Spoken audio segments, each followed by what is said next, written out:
This is Real News Media TV, coverage you can trust. Please like, share, subscribe, and hit the notification bell. Select all for daily news updates. Deadly gunfight in Westmoreland Kingston. Lawmen assigned to the Savannah Lamar police station are investigating the circumstances surrounding the shooting death of one man and the injury of 3 others in Kings Valley in the parish of Westmoreland on Tuesday. Dead is Copeland Sankey of Kings Valley in Grange Hill, Westmoreland. Reports are that about 5 a.m., Sankey and 3 other men were walking in a cane field when they were fired upon by another group of men. There was reportedly an exchange of gunfire. The police were summoned, and on their arrival, Sankey and 3 other men were found with gunshot wounds. All 4 injured men were taken to the hospital, where Sankey was pronounced dead and the other 3 were admitted in serious but stable condition. Investigators have disclosed that 18 9mm cartridges and 14 5.56 cartridges were found allegedly in Sankey's pocket. A Glock 9mm pistol was also reportedly taken from him. Lawmen said they also seized a 9mm pistol fitted with a magazine containing 11 9mm rounds and an empty magazine in the vehicle in which Sankey was reportedly traveling. Commissioner says a contract killing helping to push up murders.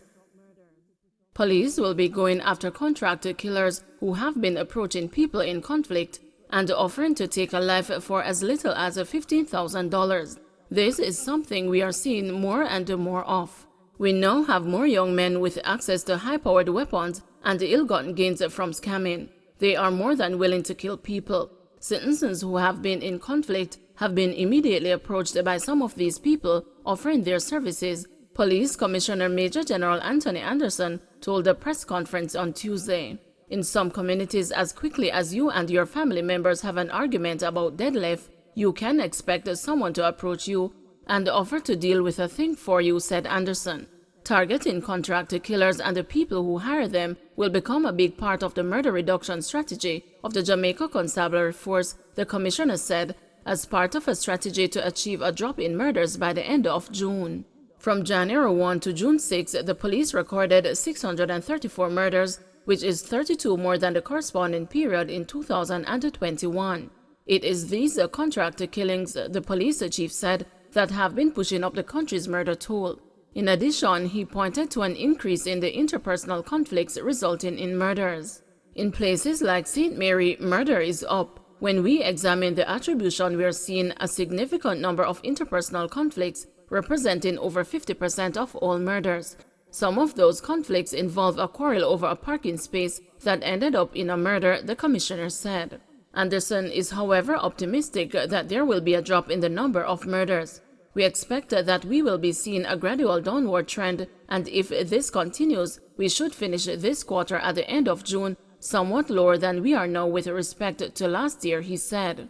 In the meantime, Anderson said that in the first 7 days of June, police seized 27 firearms. Between January 1 and May 31, a total of 320 illegal firearms were also removed from the streets, which accounts for 6 more guns seized than the corresponding period last year. They also seized 6,380 rounds of ammunition during that period, compared to 4,483 seized for the corresponding period in 2021.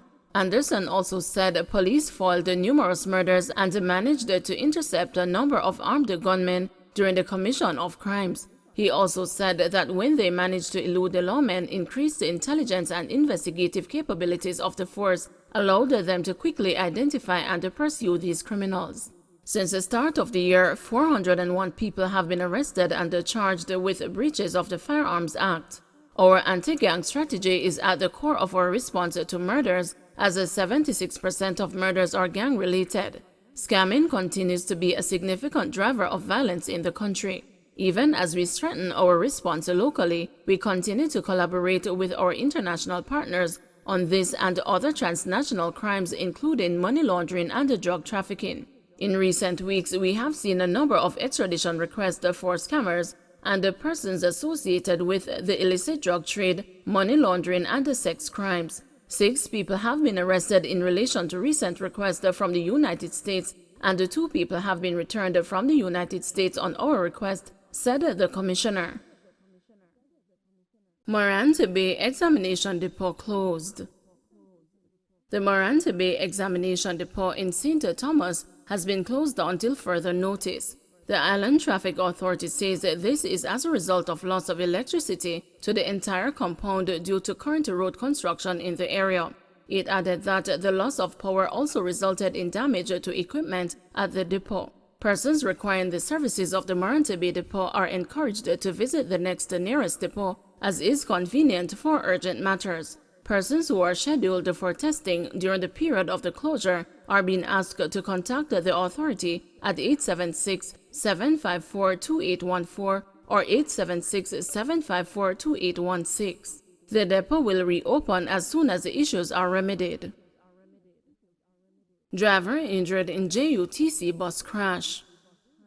A Jamaica Urban Transit Company bus crashed along the Michael Manley Boulevard in the vicinity of the Raytown Fishing Village in Kingston Wednesday morning.